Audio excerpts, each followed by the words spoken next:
20 April 6ই Boishakh Akshaya Tritiya তিথি। বৈশাখ মাসের শুক্লপক্ষীয় যে তৃতীয়া তিথি, সেই তৃতীয়া তিথিকে বলা হয় অক্ষয় তৃতীয়া তিথি। এই তিথিতে সত্যযুগের আবির্ভাব। 4টে যুগ আছে, সত্য, ত্রেতা, দ্বাপর, কলি।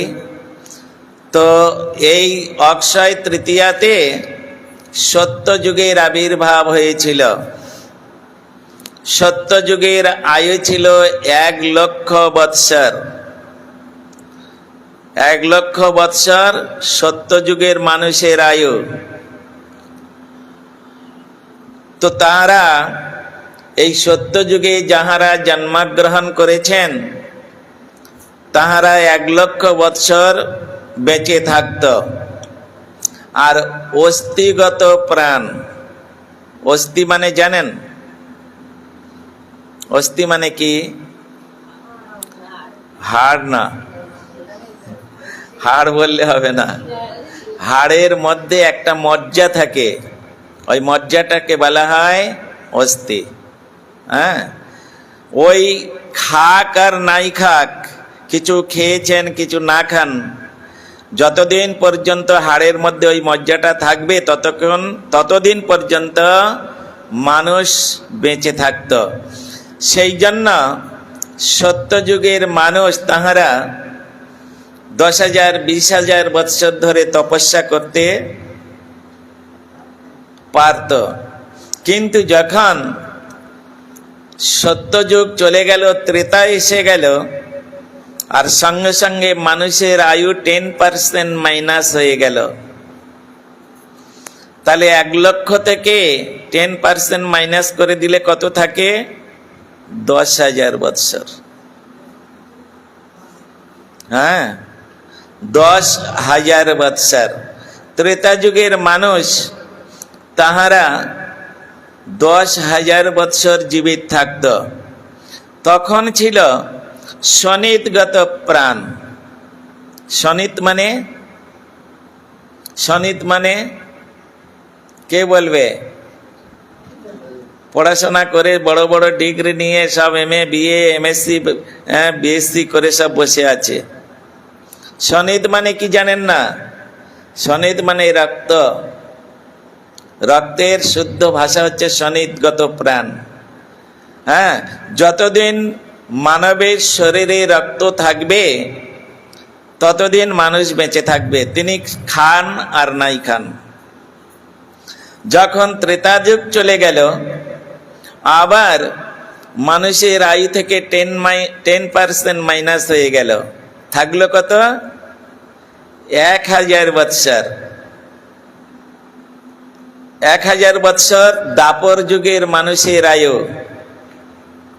তখন ছিল অন্নগত প্রাণ, বা কিছু তারা অন্য কিছু গ্রহণ করে কিছুদিন থাকতে পারতেন, 1,000 বৎসর। কিন্তু যখন কলিযুগ আসলো তখন আবার ওই 1,000 বৎসর আয়ু থেকে 10% মাইনাস হয়ে গেল। কত হয়? 100 বৎসর। আর অন্নগত প্রাণ একদিন যদি অন্ন না খায় তারপর দিনে বিছনা থেকে উঠতে পারবে না। আর 2 দিন যদি অন্ন না খায়, চোখ বলবে আমি আর দেখতে পাচ্ছি না, কান বলবে আমি শুনতে পাচ্ছি না, হাত বলবে আমি আর নাড়াতে পারছি না, পা বলবে আমি চলতে পারছি না। হ্যাঁ, অন্নগত প্রাণ। এই জন্য আর মানুষের আয়ু হয়ে গেল মাত্র 100 বৎসর। এই হচ্ছে 4টে যুগের হিসাব দিয়েছেন। অনেক কিছু হিসাব আছে, সাধারণ অবস্থায় এটা আপনারা জেনে রাখুন। তা এই যে সামনে যে অক্ষয় তৃতীয়া আসছে, এই তৃতীয়া বৈশাখ মাসের শুক্লপক্ষীয় তৃতীয়া তিথিকে বলা হয় অক্ষয় তৃতীয়া বা অক্ষয় তৃতীয়া। কেন? এই তিথিতে যিনি কোনো দান করবেন, যিনি কোনো ব্রত করবেন, যিনি কোনো সৎকর্ম করবেন, সেটা অক্ষয় হয়ে থাকবে। কেউ যদি ওই দিন একদিন 1,00,000 হরিনাম জপ করেন, হ্যাঁ, ওটা অক্ষয় হয়ে থাকবে। কেউ যদি কোনো বৈষ্ণব সেবা করেন, ওই বৈষ্ণব সেবাটা অক্ষয় হয়ে থাকবে।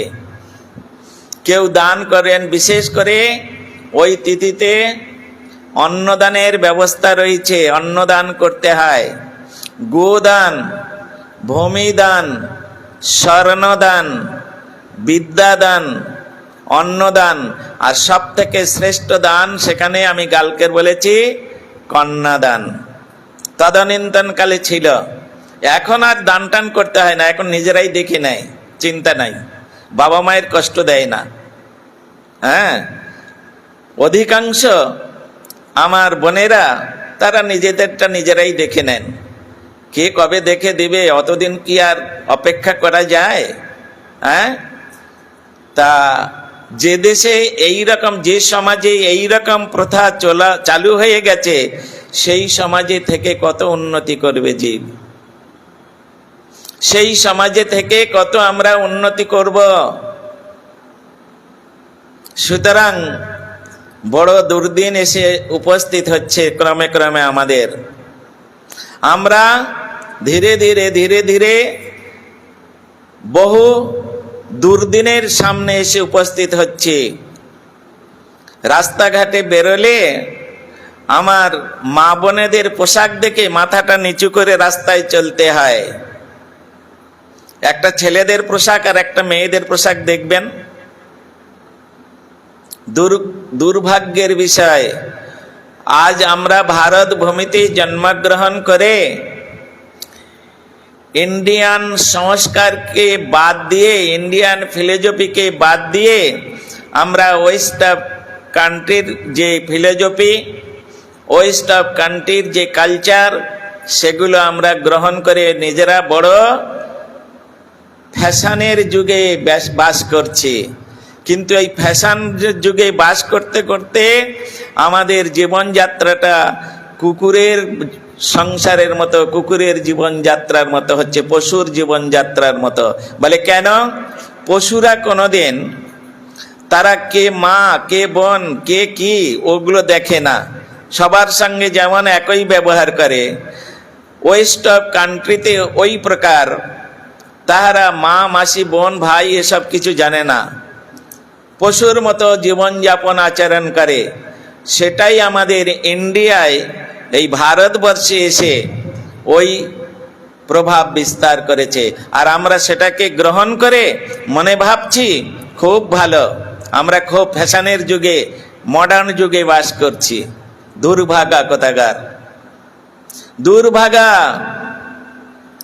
একটা বাড়িতে 20 বছরের, 22 বছরের একটা মেয়ে, সে যখন ওই রকম একটা অদৃশ্য পোশাক পরে রাস্তায় বেরোচ্ছে, যার দিকে তাকানো যায় না, বাবা মা বড়ই গর্বিত, আমার মেয়েটা খুব ফ্যাশন হয়েছে আজকাল, দেখছি খুব মডার্ন হয়েছে। ওটা মডার্ন নয়, কুকুর ছাগলের, কুকুর শৃগালের চোখ নাচানো হচ্ছে। রাস্তায় কুকুর ছাগল শৃগাল ভর্তি, বাঘ সিংহ ভর্তি, তারা ছিঁড়ে ছিঁড়ে খাবে, বুঝতে পারছেন না। এটা হচ্ছে ঋষিদের জগৎ, ভারত ভূমি। তাই বলেছেন, ভারত ভূমিতে মনুষ্য জন্ম হইল যার, জনম সার্থক করি করো পর উপকার। অর্থাৎ আমাদের জীবনযাত্রাটা এমনভাবে পরিচালিত করতে হবে যে আমাদের গুরুবর্গগণ, আমাদের আর্য ঋষিগণ, যে ঋষির বংশে আমরা জন্মগ্রহণ করেছি, এবং গুরুজনগণ দেখে যাতে প্রসন্ন হয়, সন্তুষ্ট হয়, সেই রকম ভাবে চলা উচিত।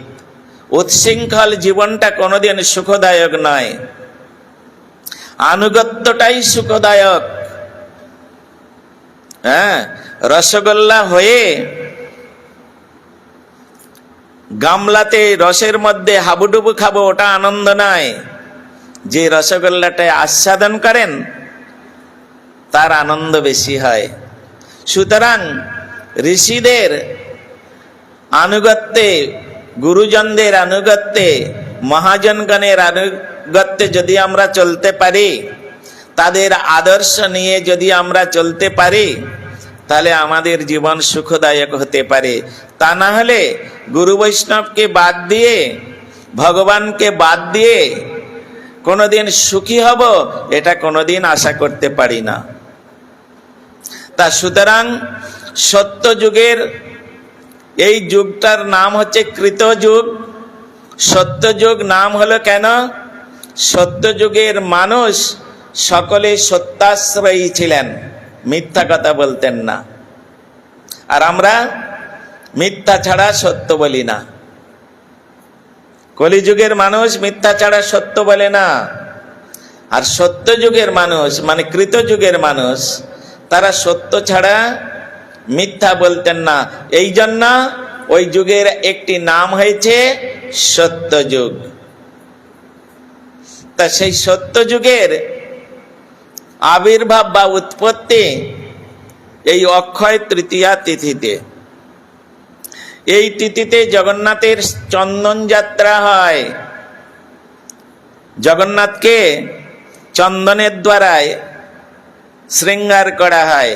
চন্দন ঘষে মন মন চন্দন লাগে জগন্নাথকে আর বলরাম সুভদ্রাকে সাজানোর জন্য। তো চন্দন 8-10 জন চন্দন ঘষে। মাইসোর থেকে চন্দন আসে, উড়িষ্যায়ও কিছু চন্দন পাওয়া যায়। তা সুতরাং এইরকম ভাবে সেই চন্দন যাত্রা জগন্নাথ দেবের। এই তিথিকে কেন্দ্র করে জগন্নাথ দেবের, ফোনটা বন্ধ করো না, কার ফোন বাজছে? তো এইরকম ভাবে সেই জগন্নাথ দেবের যে রথ হয় প্রতি বছর, জগন্নাথ কোনোদিন পুরনো রথে চাপে না। পুরীধামে জগন্নাথের বলরাম সুভদ্রার জন্য প্রতি বছর নতুন রথ তৈরি করা হয়। তাই এই চন্দন যাত্রার দিন থেকে বা অক্ষয় তৃতীয়ার দিন থেকে কাঠ সংগ্রহ করা হয়। কেদারনাথ বদ্রীনাথের দ্বারোদ্ঘাটন করা হয়। এই কেদারনাথ বদ্রীনাথের মন্দিরে 6 মাস শীতকালে বন্ধ থাকে। ভাতৃদ্বিতীয়া আছে না, কার্তিক মাসে ভাতৃদ্বিতীয়া হয় কালী পূজার পরের দিন। কালী পূজা হয় অমাবস্যাতে, প্রতিপদে হয় অন্নকূট মহোৎসব, দ্বিতীয়াতে বলা হয় ভাতৃদ্বিতীয়া। ওই দিনে মন্দিরে পূজা হয়ে বন্ধ হয়ে যায়। আর এই অক্ষয় তৃতীয়ার দিনে আবার মন্দিরের দরজা খুলবে। কেন? একদম পাহাড়ের উপরে, তো অনেক উপরে, তো বরফের দ্বারা একদম পুরো মন্দির ঢাকা হয়ে যায়। এই দিন বর্তমানে যে কেশব ব্রত চলছে, এই কেশব ব্রতের বিশেষ একটা দিন। এই দিন দান ধ্যানের ব্যাপারে দেখবেন আপনারা, আমাদের বাংলা ছেড়ে ইউপি সাইডে যাবেন, গুজরাট যাবেন বা মহারাষ্ট্র যাবেন, ওদিকে সমস্ত সব নন বেঙ্গলিগণ তারা বড় বড় সমস্ত সব রাস্তার মধ্যে জল ছত্র খুলে রাখেন, ছোলা দিবেন, বাতাসা দিবেন, জল দিবেন, পথিককে সেবা করবেন।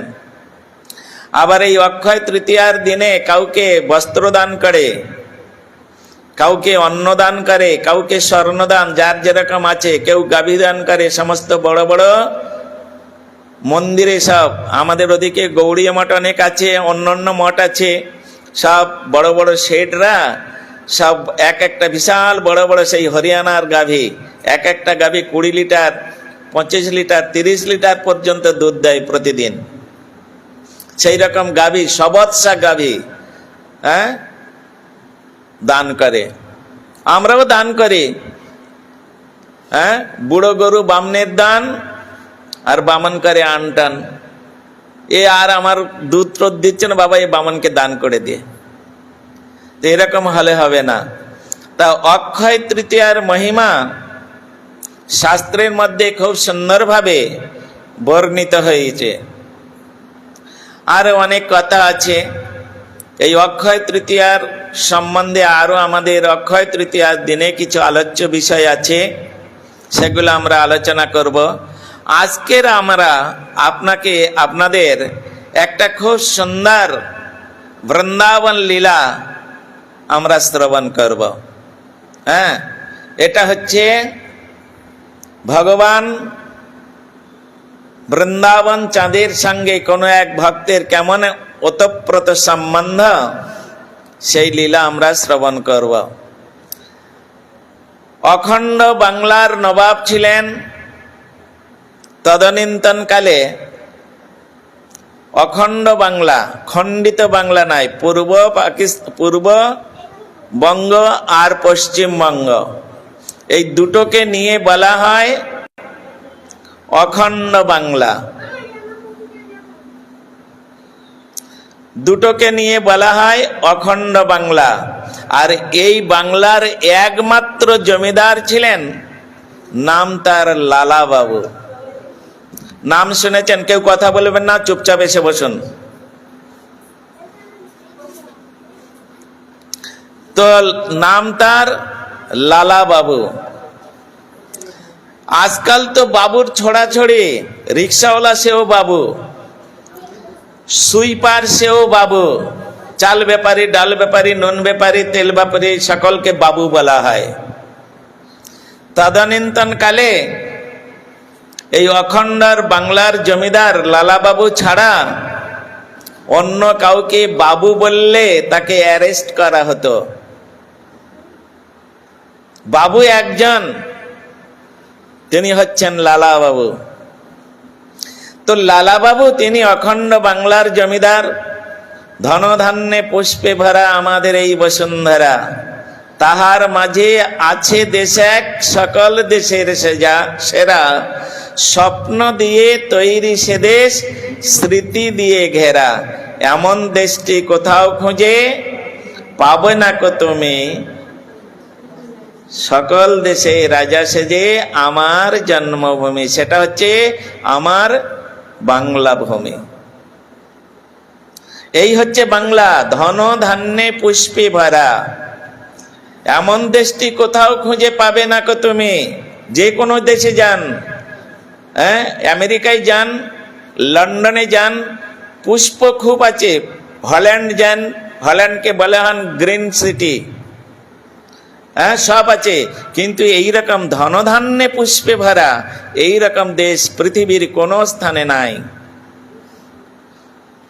সেই বাংলায় আমাদের জন্ম। সেই বাংলার বাবু হচ্ছেন লালা বাবু, নামটা মনে রাখবেন।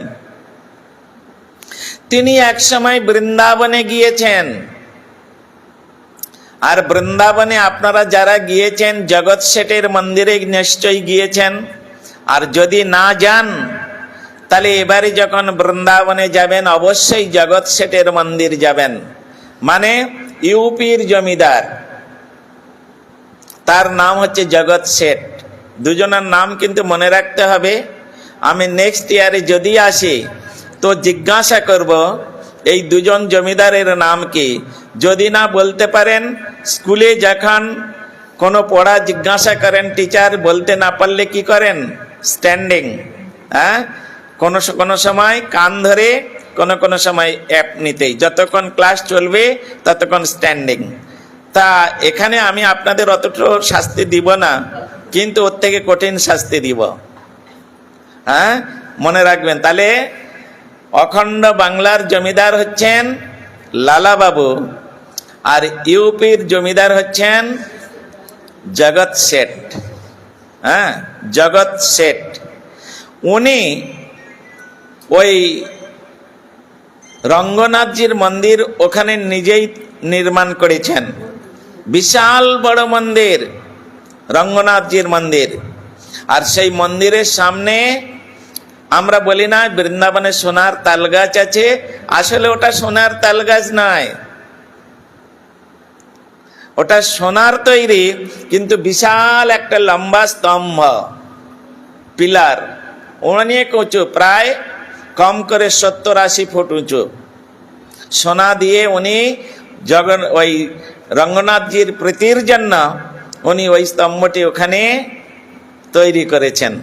আর সকলেই যায় ওখানে দর্শন করে, আর জগৎ শেঠের নাম সবাই করেন।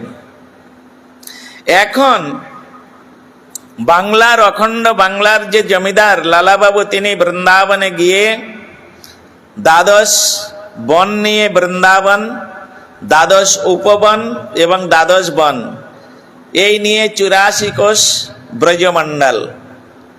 তা তিনি সব ঘুরে ঘুরে যখন ওই বৃন্দাবনের মধ্যে প্রবেশ করেছেন, তখন জগৎ শেঠের মন্দিরে গিয়েছেন, মানে রঙ্গনাথজির মন্দির। মন্দিরটার নাম হচ্ছে রঙ্গনাথজি, মনে রাখবেন নামগুলো, বারবার বলছি। তো গিয়ে আর ওই সোনার স্তম্ভটা দেখে উনি বললেন, কে এত সুন্দর সোনা দিয়ে, না হলে অন্তত 20 মণ সোনা আছে, এই সোনার মন্দিরটা বা স্তম্ভটা কে নির্মাণ করেছে? খোঁজ খবর নিয়ে দেখলেন ইউপির জমিদার জগৎ শেঠ, তিনি এই স্তম্ভটি প্রদান করেছেন। বলে বারে, তিনি ইউপির জমিদার, তো তিনি যদি এখানে এই সোনার স্তম্ভ প্রদান করতে পারে, তাহলে আমি তো অখণ্ড বাংলার জমিদার, আমি কি পারবো না? আমিও তো পারবো, তাহলে এর পাশে আমিও এরকম একটা স্তম্ভ তৈরি করব। কিন্তু জগৎ শেঠ বললেন, না, তা হবে না। আমার রাজ্যে এসে আর আমার অনুমতি ছাড়া তুমি এখানে একটা স্তম্ভ তৈরি করবে, এটা তুমি ভাবলে কি করে? এটা কোনোদিন হবে না। আর তাছাড়া তুমি যদি আমার পাশে একটা স্তম্ভ তৈরি করো সোনার, তাহলে আমার নামটা তো মিলিয়ে যাবে, অতএব তোমাকে আমি এখানে করতে দিব না। যখন এরকম বললেন, তখন কি করলেন, দুজনে দুজনের মধ্যে একটু বাদ বিসম্বাদ হলো এবং দুজনে কোর্টের আন্ডারে চলে গেলেন। মামলা শুরু হয়ে গেল। মামলায় যদি কোর্ট থেকে বললেন, যদি মামলায় যে জয়ী হবে তার বাক্য এখানে প্রতিফলিত হবে। মামলা চলছে, এদিকে লালাবাবু তিনি তার রাজ্যে ফিরে এসেছেন, বাংলায় ফিরে এসেছেন, ওদিকে আছে। এমন সময় এই যে আপনাদের ইছামতি নদী না, এই ইছামতি নদীটা পূর্ববঙ্গ এবং পশ্চিমবঙ্গকে ডিভাইডেড করেছেন, তাই না? এটা কোনো কোনো জায়গায় এই ইছামতি নদী ডিভাইডেড করেছেন। তা কোনো এক সময়, তখন তো এখন যেমন বাংলাদেশে যেতে হলে পাসপোর্ট দরকার, ভিসা দরকার, তখন তো অখণ্ড বাংলা একটাই, ওই রকম লাগতো না। তা পশ্চিমবঙ্গের কোনো এক ফেরিওয়ালা তিনি কিছু ভাজা ভুজি, তেলে ভাজা টাজা ইত্যাদি নিয়ে আর ইছামতি নদী পার হয়ে আর তিনি পূর্ববঙ্গে গিয়ে বিক্রি করতেন, প্রতিদিন করতেন। কিন্তু একদিন তার বিক্রি আর হচ্ছে না, কিছু অবশিষ্ট থেকে গেছে, গরিব লোক, সবটুকু বিক্রি হলে কোনো রকম চাল ডাল তরি তরকারি কিনে সংসারটা চলে। এখন ওই রকম ভাবে সূর্য ওদিকে ডুবে যাচ্ছে, নদী পার হয়ে এপারে আসতে হবে, আর চিৎকার করছেন, চিৎকার করে করে বলছেন, কে গো, কে আছো নগরবাসী? বেলা চলে গেল, তাড়াতাড়ি কে নেবে নিয়ে নাও, আমার যাবার সময় হয়ে গেল, বেলা গেল, বেলা গেল, বেলা গেল। এই সময় লালাবাবু তিনি ইভিনিং ওয়াকে বেরিয়েছেন, কতকগুলো তার সঙ্গে সমস্ত বডিগার্ড যাকে বলা হয়, সিকিউরিটি সঙ্গে আছে, আর তিনি সর্বাঙ্গে একদম তার নানা প্রকার সোনার দ্বারায় সুসজ্জিত, আর অপরূপ সুন্দর শান্তিপুরের ধুতি, আর শান্তিপুরের ধুতির নাম খুব, কাপড়ের নাম খুব। হ্যাঁ, দিল্লি বোম্বে যাবেন, সেখানে শান্তিপুরের কথা শুনতে পাবেন, ওখানে চলে যায় শান্তিপুরের শাড়ি, শান্তিপুরের ধুতি, কিন্তু আমরা শান্তিপুরে থেকে তার প্রাধান্য দিই না। হ্যাঁ, আমরা আনবো কোথায় থেকে? কাঞ্চিপুরমের শাড়ি। হ্যাঁ, আর কোথায় থেকে আজকাল কত সব বেরোচ্ছে, কত রকম কি। তা যাই হোক, এখন ওই রকম পরে আর তিনি ওই ইছামতি নদীর তীরে ভ্রমণ করছিলেন। এমন সময় ওই ফেরিওয়ালার কথাটা লালাবাবুর কানে গেল। সে কি বলছে? কে আছো নগরবাসী, তাড়াতাড়ি এগুলো নিয়ে নাও, বেলা গেল, বেলা গেল, পারে যেতে হবে। এই কথাটা শুনে লালাবাবু বললেন, ওই সিকিউরিটিদের বলে, এই ডাকো তো ওনাকে, কি বলছে। তাড়াতাড়ি একজন গিয়ে বলছেন, এই শোনো, তোমাকে বাবু ডাকছে। এই বাবু ডাকছে এই কথা শুনে সে তো মানে ভয়ে থরথর করে কাঁপতে আরম্ভ করেছে। কেন? আমি কি এমন অন্যায় করেছি? বাবু যদি ডাকে কারোর তলব করে, তাহলে জানবেন সে কোনো অন্যায় করেছে, তার শাস্তি পেতে হবে।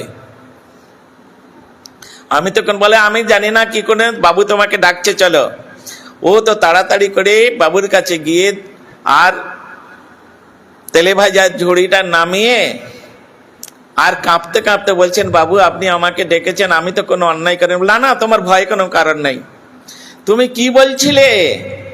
বলে, বাবু আমি গরিব লোক, প্রতিদিন তেলে ভাজা বিক্রয় করে আমার সংসার চলে, তা আজকের বেশি বিক্রি হয় নাই, আমার চাল ডাল তরি তরকারি কিনতে হবে, সেরকম পয়সা এখনো হয় নাই। এই জন্যে আমার ওপারে বাড়ি, নদীর ওপারে, তাই পারে যেতে হবে। কে আছো নগরবাসী, তাড়াতাড়ি কিনে নাও, বেলা গেল, সূর্য ডুবে যাচ্ছে। এই বলে আমি এই তেলে ভাজা বিক্রি করেছিলাম। ও আচ্ছা, দেখি তোমার কত তেলে ভাজা আছে, দাও, সব এদেরকে দিয়ে যাও, যারা পার্সেন্ট এদেরকে দিয়ে দাও। তেলে ভাজা খেতে ভালো লাগে? ভাল লাগে না? তেলে ভাজা দিয়ে দাও। দিয়ে বাবু কি করলেন, পকেটের মধ্যে হাত ঢুকালেন, আর যা পকেটে ছিল সব নিয়ে তার ঝুড়িতে দিয়ে বলে, যাও, চলে যাও, চলে যাও, তোমার তেলে ভাজা বিক্রি হয়নি, আমি সব খরিদ করে নিলাম। তার যা বিক্রি করে পয়সা হতো তার 4 গুণ 5 গুণ দিয়ে দিলেন, যাও তুমি চলে যাও। তারপরে বাবু কি করলেন, এক জায়গায় দাঁড়ালেন, দাঁড়িয়ে তার সমস্ত শরীরের যত আভূষণ ছিল সব খুললেন, ধুতিটা, এই পাঞ্জাবিটা খুললেন, হ্যাঁ, যা কিছু ছিল সব খুলে শুধু ধুতিটা পরা আছে, একটা গলবস্ত্র নিয়ে, আর সিকিউরিটি বললেন, তোমরা এবারে এগুলো নিয়ে বাড়িতে চলে যাও। বাবু আপনি কথা বলো না, যা বলছি তাই শুনবে, কথা বলবে না, যা বলছি তাই শুনবে। বাবু তো, তার উপরে কথা বলার কারোর অধিকার নেই। আপনি আমার ব্যাপারে আমি বুঝে নেব। তিনি চিন্তা করলেন, হায় হায়, এই জগতে এসেছিলাম কৃষ্ণ ভজিবার তরে, সংসারে আইন মিছে মায়ায় বদ্ধ হয়ে বৃক্ষ সম হইন। আমার জীবনের বেলা তো চলে গেল, আমাকেও তো পারে যেতে হবে।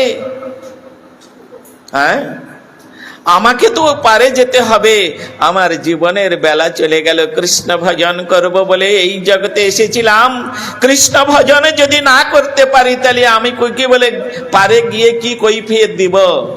হ্যাঁ, এই বলে তিনি কি করলেন, সব পরিত্যাগ করে দিয়ে আর একা তিনি নদী পার হয়ে বৃন্দাবনের দিকে ছুটতে লাগলেন। আমি বৃন্দাবনে যাব, যতক্ষণ পর্যন্ত ওই বৃন্দাবন চাঁদকে আমি না পাবো ততক্ষণ পর্যন্ত আমার নিস্তার নেই। আমি জগতে এসে কি করলাম? হ্যাঁ, কি করতে এই জগতে এলাম আর কি করে গেলাম? সুতরাং আমার আর দরকার নাই। এই বলে উনি ঊর্ধ্বশ্বাসে ওই এক বস্ত্র, গলবস্ত্র নিয়ে আর তিনি ছুটতে ছুটতে ছুটতে ছুটতে বৃন্দাবনে পৌঁছে গেলেন। বৃন্দাবন তার জানা ছিল, ইতিপূর্বে তিনি গিয়েছেন। এইবারে তিনি গিয়ে ওই দ্বাদশ উপবন, দ্বাদশ বন তিনি ঘুরতে ঘুরতে ঘুরতে ঘুরতে রাধা কুণ্ডের তীরে তিনি উপস্থিত হয়েছেন।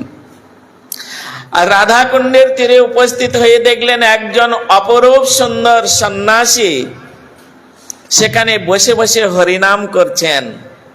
হরে কৃষ্ণ কৃষ্ণ কৃষ্ণ কৃষ্ণ হরে হরে, হরে রাম রাম রাম হরে হরে, হে রাধে হে কৃষ্ণ তোমরা কোথায়, একবার দর্শন দাও প্রভু। সন্ন্যাসী তিনি এইরকম ভাবে বসে বসে রাধাকুণ্ডের তীরে বসে হরিনাম করছেন, আর চোখ থেকে ঝরঝর করে জল পড়ছে। লালাবাবু দেখে খুব ভালো লাগলো। লালাবাবু চিন্তা করলেন, আমি শুনেছি যতদিন পর্যন্ত জীব গুরু পদাশ্রয় না করবে ততদিন ভগবান তাকে দর্শন দেয় না, তার কথা শোনে না, আর তার হাতে খায়ও না। লালাবাবু এটা জানতেন, যতদিন পর্যন্ত সদ্গুরুর চরণাশ্রয় না করে আর শুদ্ধ সাত্ত্বিক আহার না করবে ততদিন পর্যন্ত ভগবান তার কথা শুনবে না, তাকে দর্শন দিবে না, তার দেওয়া বস্তু কিছুই গ্রহণ করবে না। উনি তখন সাষ্টাঙ্গে সেই বৈষ্ণবকে দণ্ডবত করলেন, সন্ন্যাসীকে। শাস্ত্রে বলা আছে, বৈষ্ণব দেখিয়া যেবা নানওয়ায় মন্ড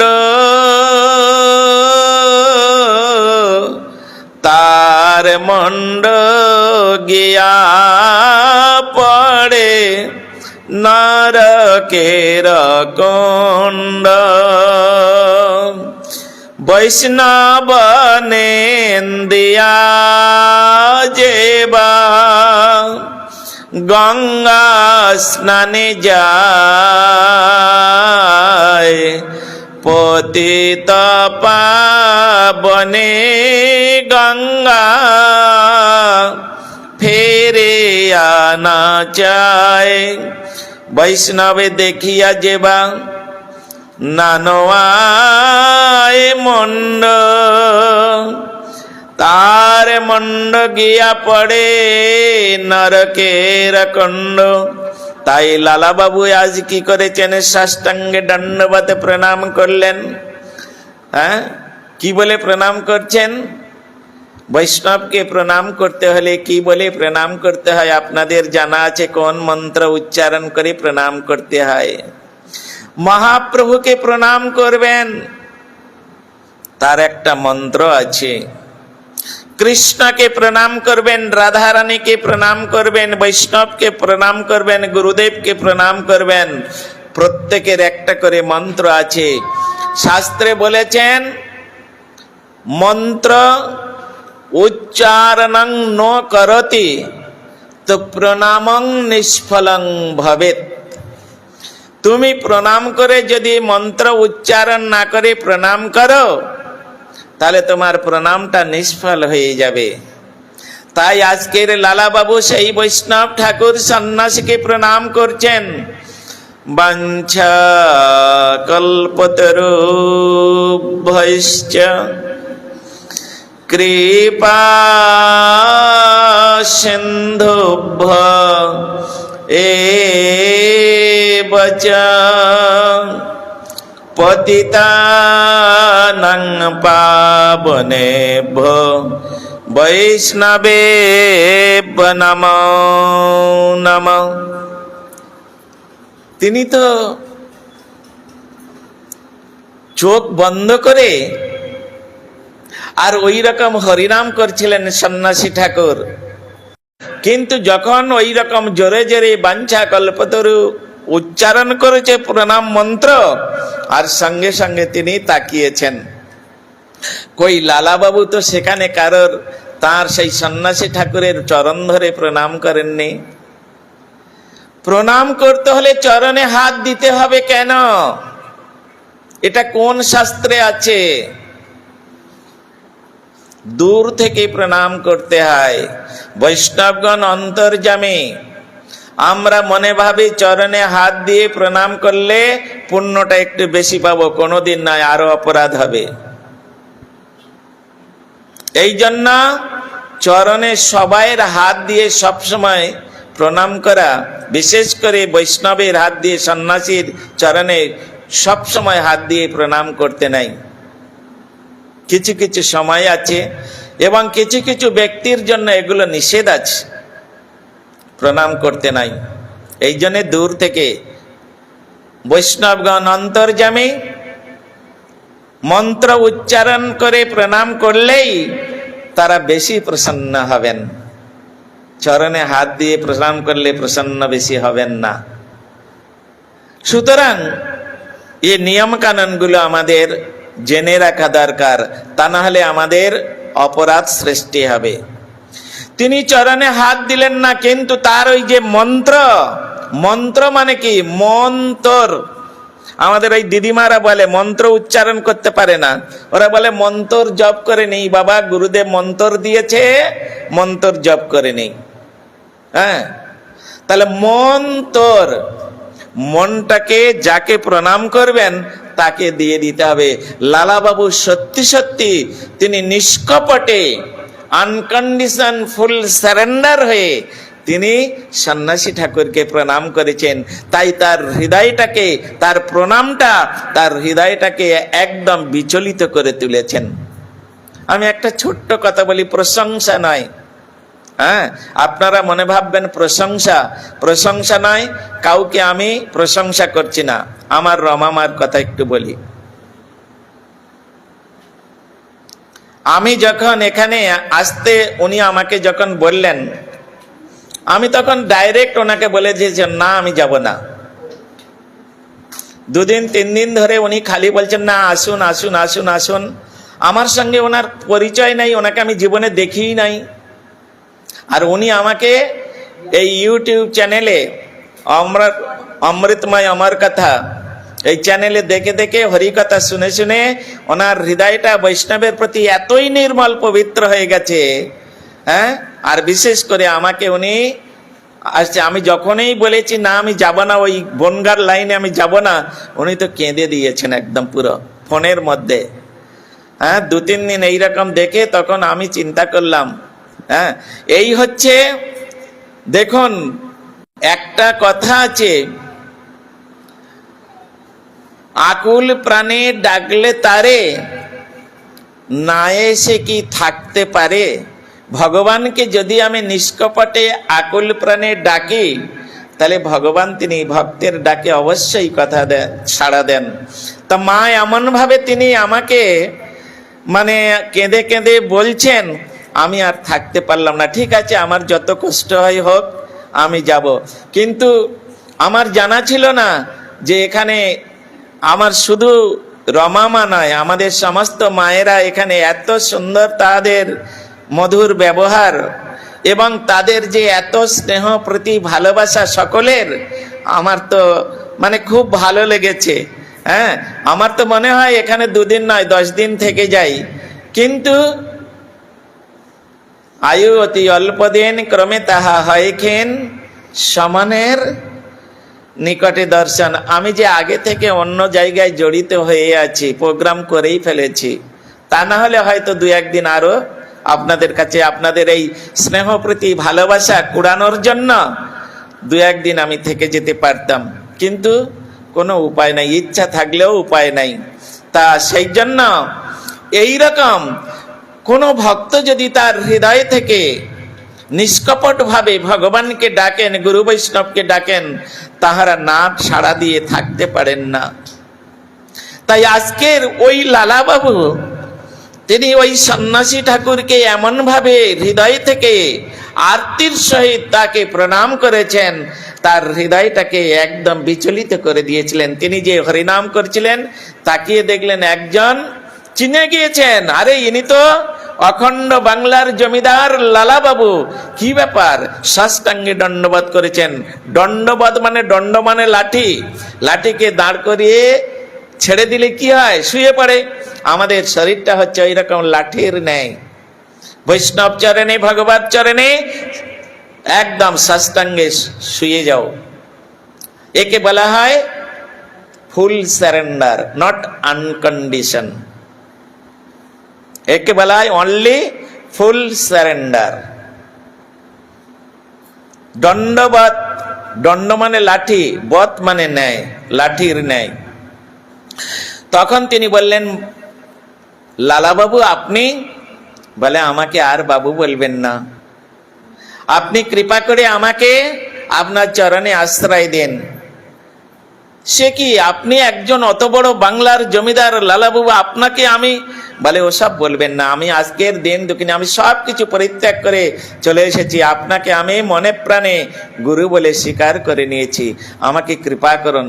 এই বলে দুটো চরণ তখন জড়িয়ে ধরলেন, এতক্ষণ নয়, তখন দুটো চরণ জড়িয়ে ধরলেন।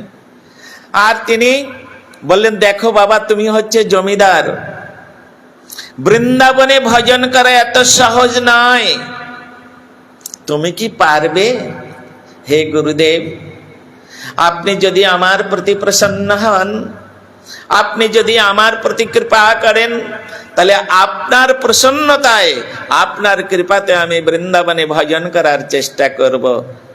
আপনি আমাকে এই বলে তখন সাধু বাবা তিনি কি করলেন, তিনি ওই ঝোলা থেকে একটা হরিনামের এইরকম মালা, আমরা যে জপ করি, মালা বের করে, ঝোলা বের করে তার কাউকে দিয়ে মস্তক মুন্ডন করিয়ে দিলেন, তিলক করিয়ে দিলেন, কণ্ঠে ত্রিকণ্ঠী মালা পরিয়ে দিয়ে, দাদার সঙ্গে তিলক করিয়ে দিয়ে, আর ওই ভিক্ষার ঝুলি একটা দিয়ে বললেন, আজকে থেকে তোমার জীবিকা হবে ভিক্ষা জীবিকা। পারবে তো? নিশ্চয়ই পারবো। ভগবানকে পাওয়ার জন্য আমি যা কিছু, আমার জীবনের শেষ অবস্থা, আর কদিন বা বাঁচব, এই কটা দিন একটু গোবিন্দের চরণ আমি যদি ভজন করে যেতে পারি, যদি গোবিন্দ দর্শন পাই। তখন তিনি বলেন, দেখো তুমি এই মন্ত্র জপ করো, এই মন্ত্র জপ করতে করতে তুমি বৃন্দাবনে প্রত্যেকটা ব্রজবাসীর ঘরে তুমি ভিক্ষা করো। আর ভিক্ষা করে ওই আটা ভিক্ষা দেয় ব্রজবাসীদের ঘরে, রাধে রাধে বলে দরজায় গিয়ে দাঁড়ালে কেউ গরম গরম রুটি তৈরি করে দেয়, কেউ একটু আটা দিয়ে দিল এইরকম, কেউ একটু গুড় দিয়ে দেয়, এইরকম ভিক্ষা দেয় সব। তা উনি কি করেন, ওই প্রতিদিন, আর গুরুদেব বলে দিয়েছে এইরকম তুমি ভিক্ষা করবে, আর ভিক্ষা করতে করতে তুমি দেখবে একদিন বৃন্দাবন চাঁদকে তুমি দর্শন পাবে, একদিন বৃন্দাবন চাঁদকে তুমি দর্শন পাবে।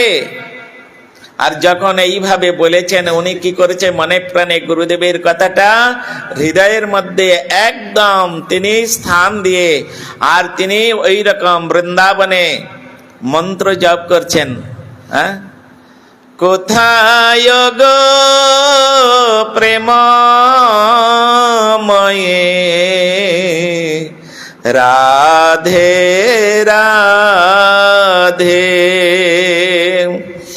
রাধে দেখা দিয়ে প্রাণ রাখো, রাধে রাধে। কোথায় গো প্রেমময়ে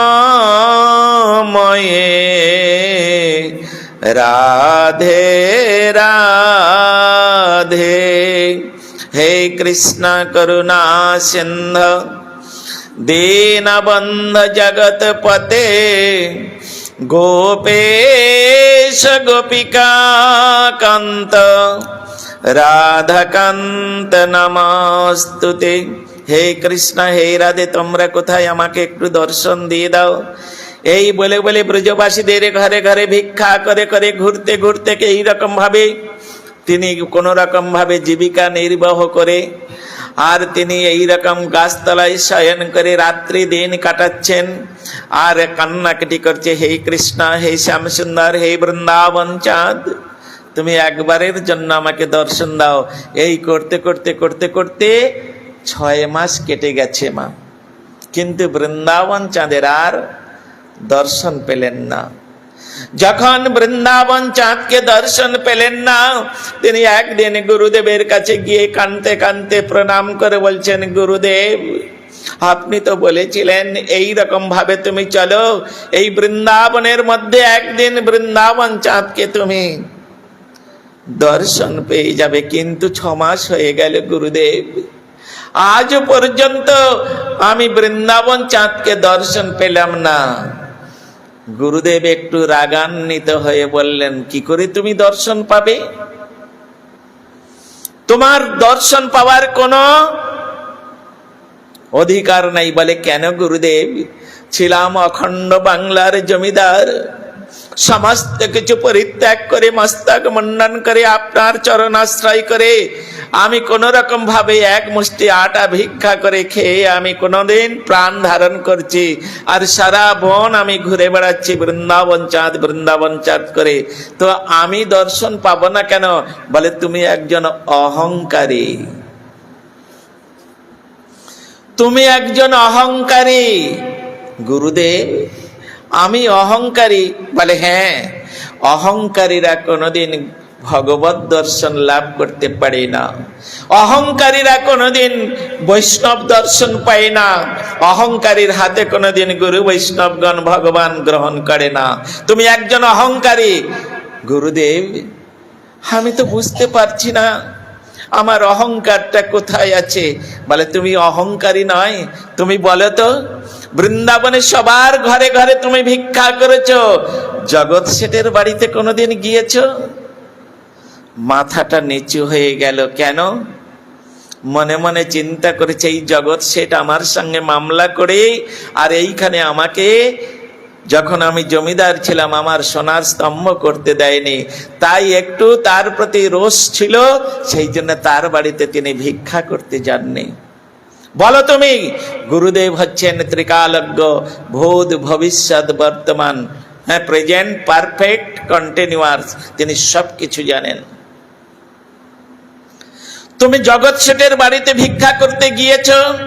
না গুরুদেব, তুমি যেদিন তোমার সমস্ত অভিমান পরিত্যাগ করে, যেদিন তোমার অহংকারকে দূরীভূত করে তুমি ওই জগৎ শেঠের বাড়ি থেকে ভিক্ষা করে আনতে পারবে, ওই ভিক্ষার অন্ন যেদিন তুমি গ্রহণ করতে পারবে, আমি বলে দিলাম সেদিন বৃন্দাবন চাঁদের তুমি দর্শন পাবে।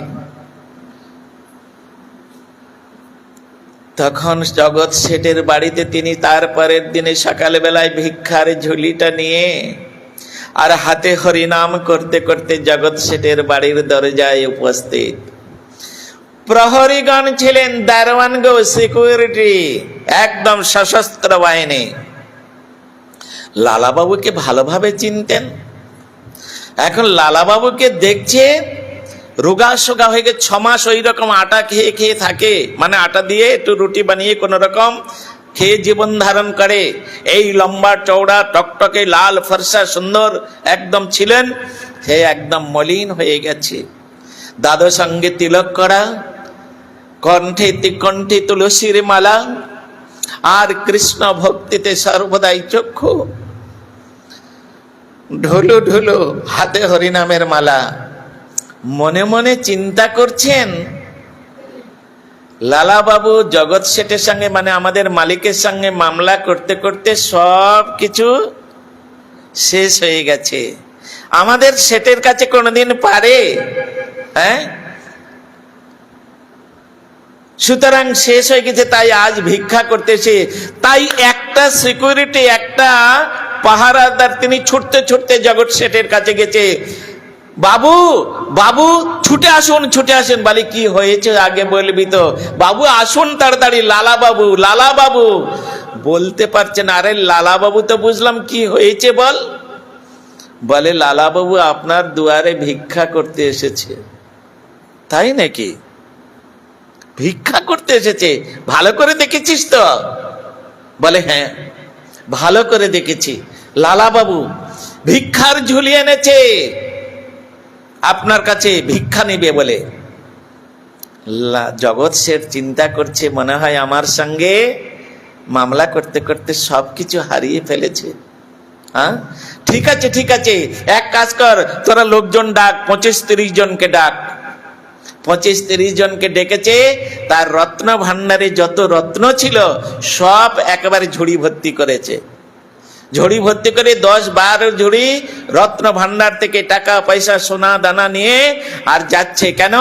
আমি এমন ওকে ভিক্ষা দেব, লালা বাবুকে যেন আর যতদিন শরীরে প্রাণ থাকবে জিন্দেগি তাকে যেন আর ভিক্ষা করতে না হয়।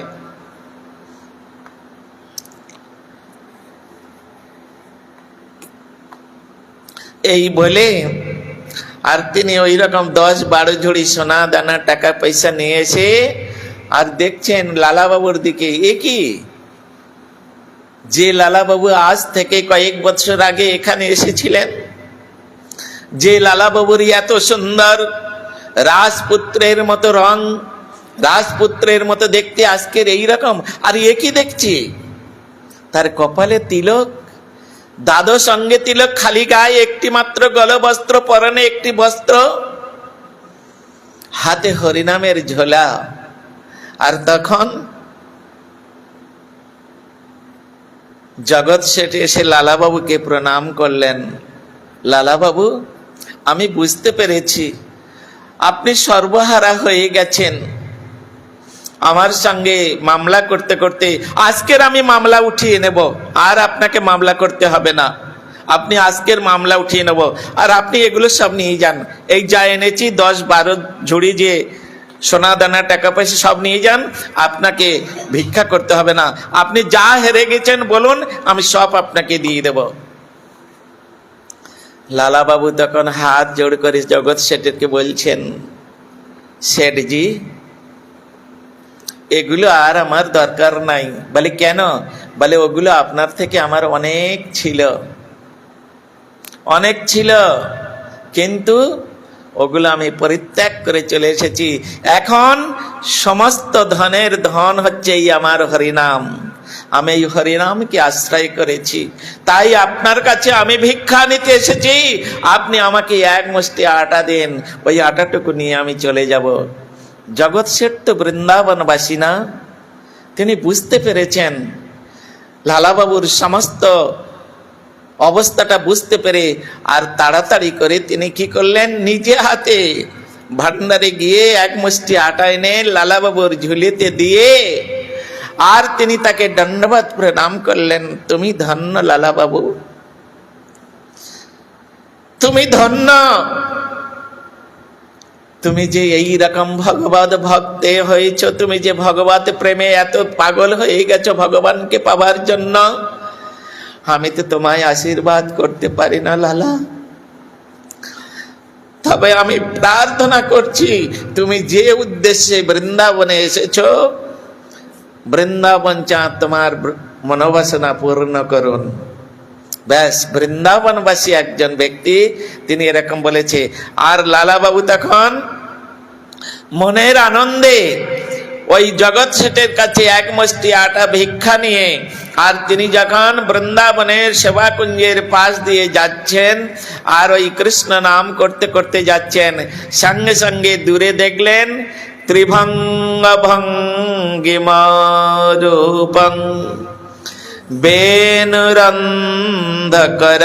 বেনুরন্ধকরাঞ্চিতম দ্বিভুজং সর্বদেবেশং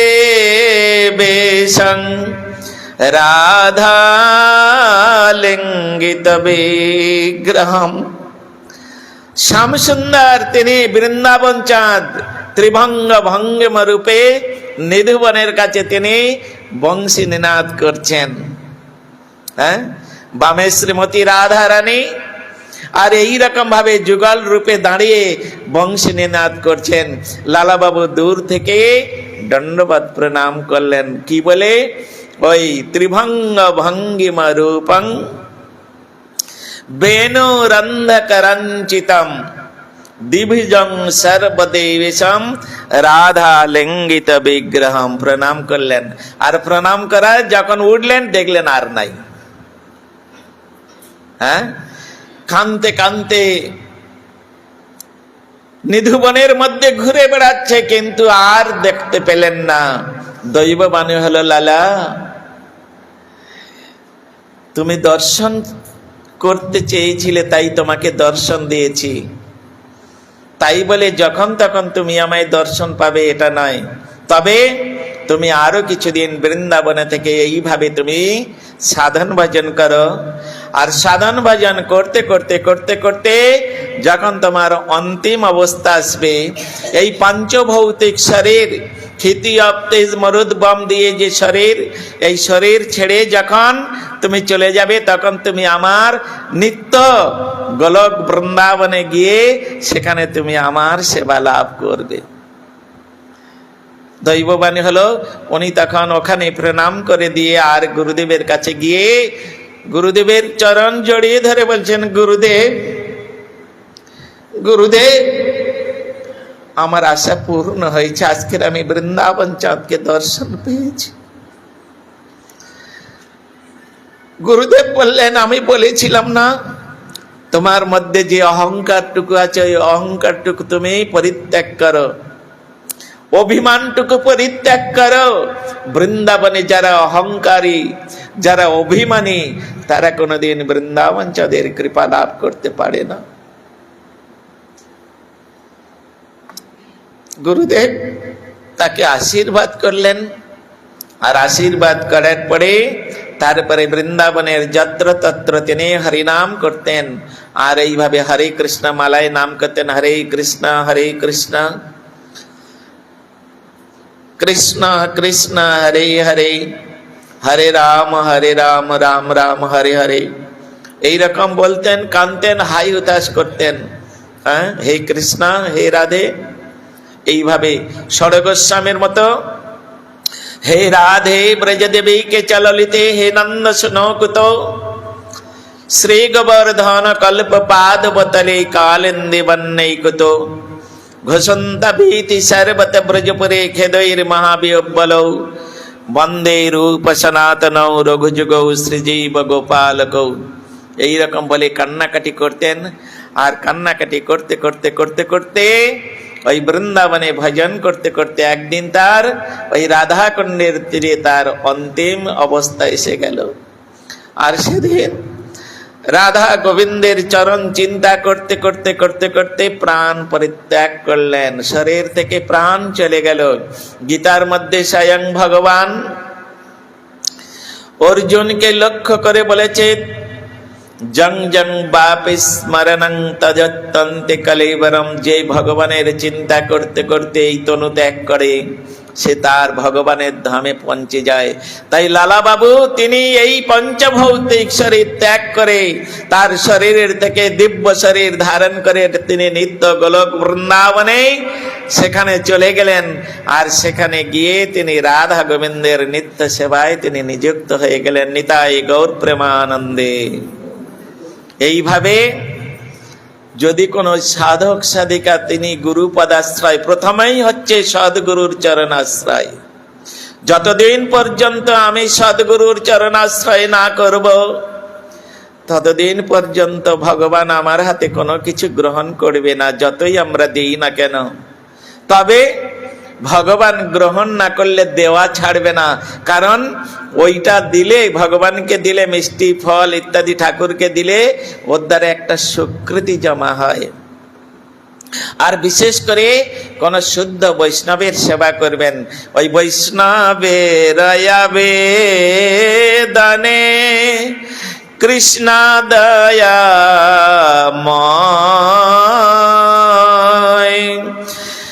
এহেন পামর প্রতি হবে না সদয়, বৈষ্ণবের আবেদনে কৃষ্ণ দয়াময়, এহেন পামর প্রতি হবে না সদয়।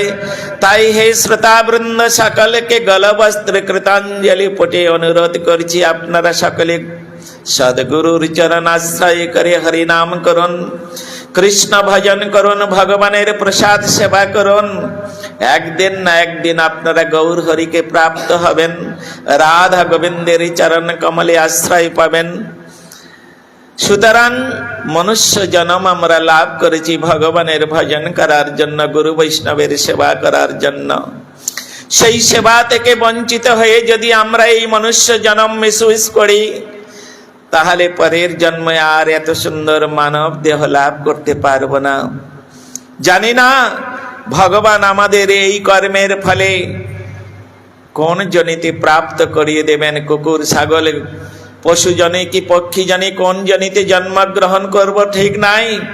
তাই আজিবা শতেক বর্ষে অবশ্য মরণ, নিশ্চিন্তে না থাকো ভাই, যত শীঘ্র পারি করো শ্রীকৃষ্ণ ভজন, জীবনের ঠিক নাই।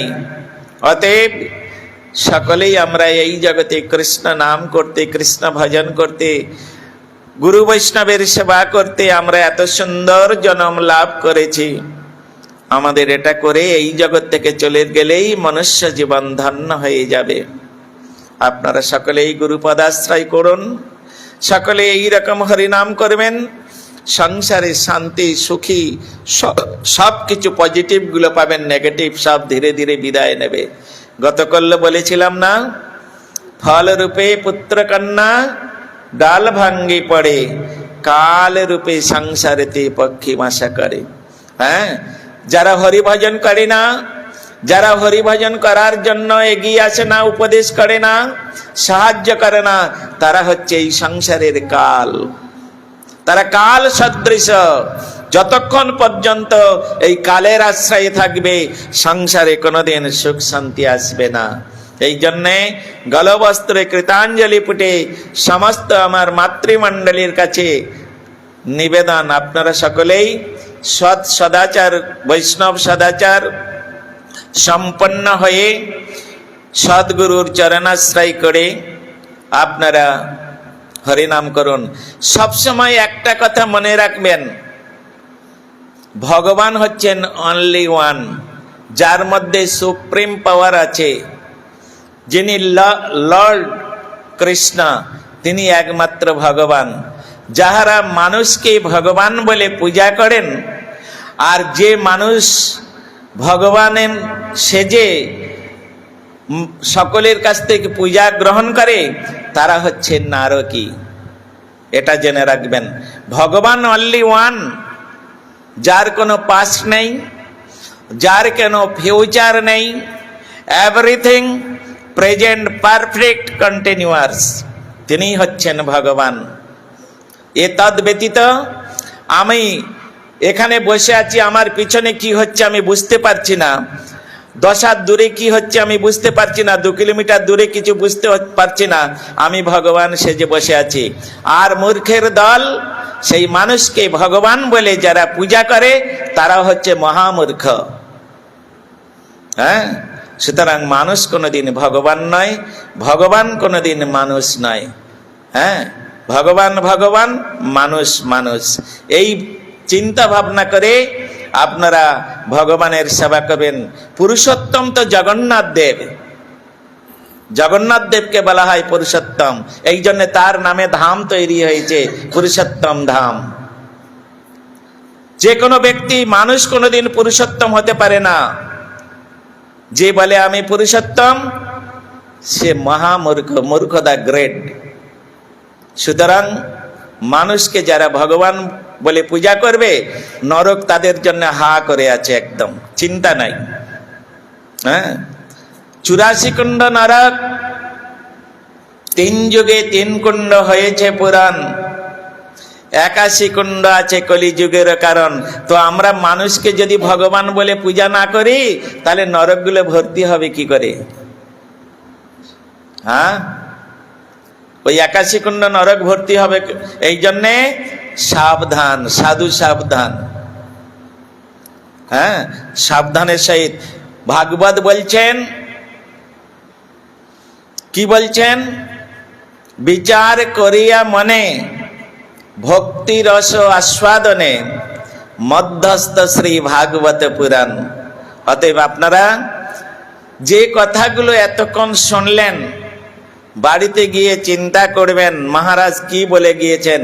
জানি না, ঈশ্বরের কৃপা ব্যতীত এটা কোনোদিন সম্ভব নয়, আর আপনাদের সঙ্গে আমার কোনোদিন দেখা হবে কি না, এটা ঈশ্বরের যদি ইচ্ছা থাকে তবে হবে। আমার ইচ্ছায় কিছু হবে না, আপনাদের ইচ্ছায় হবে না, ভগবানের ইচ্ছায়। তোমার ইচ্ছায় জীবের জন্ম মরণ। অতএব ভগবানের ইচ্ছা যদি হয়, আমি আবার আপনাদের কাছে আসব। আর যদি তার ইচ্ছা না হয়, তাহলে আর আমাকে পাবেন না। তা সুতরাং আমি যে কথাগুলো বলে গেলাম, বাড়িতে গিয়ে চিন্তা করবেন মহারাজ কি বলে গিয়েছিলেন, আর এটা কি সত্যি শাস্ত্রের কথা? যদি শাস্ত্রের কথা হয়, তাহলে আমরা অবশ্যই পালন করব। হ্যাঁ, এই জন্যে পদস্খলিত হবেন না, বিপথে চালিত হবেন না।